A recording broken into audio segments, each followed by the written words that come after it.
Hey everybody, Bormac here for something that's not a game at all, but something I've been wanting to do for a while. When the finished work of this comes out, there will be a game going on in the background, one I played, but you're not going to get any commentary on it or any audio from the game at all.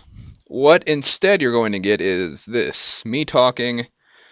The game is just there for something visual to look at if you want to. Or you could minimize this and look at something else.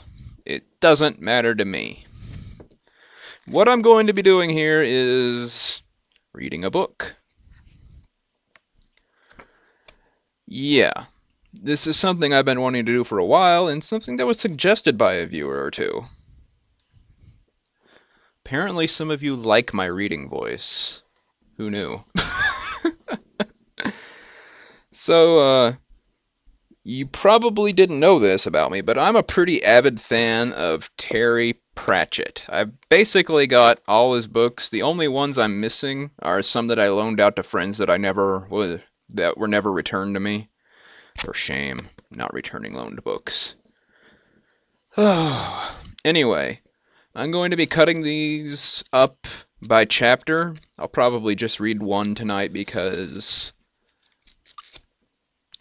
well, just because. It's probably going to take a while. I'm doing the reading before I do the game, so I know how long I have to play for. So, this is the first book in the Discworld series. This is a series, and there's quite a lot of them.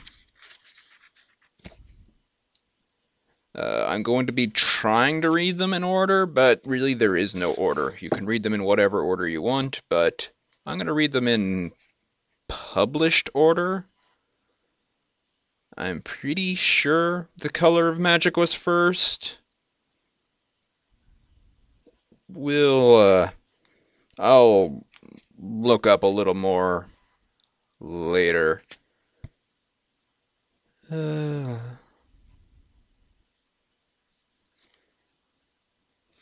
So, let's start with the foreword. Foreword. If I had a penny for every time someone asked me where I got the idea of the Discworld, I'd have, hang on a moment, 467. Anyway, the answer is that it was lying around and didn't look as though it belonged to anyone. The world rides through space on the back of a turtle. It's one of the great ancient myths found wherever men and turtles were gathered together. The four elephants were an Indo-European sophistication. The idea has been lying in a number of rooms of legend for centuries. All I had to do was grab it and run away before the alarms went off.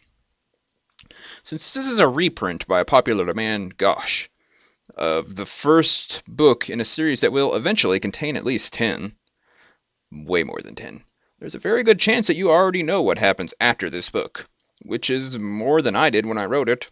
The Discworld is not a coherent fantasy world. Its geography is fuzzy, its chronology is unreliable, a small traveling circle of firelight in a chilly infinity has turned out to be the home of defiant jokes and last chances. There are no maps. You can't map a sense of humor. Anyway, what is a fantasy map but a space beyond which there be dragons? On the Discworld, we know that there be dragons everywhere.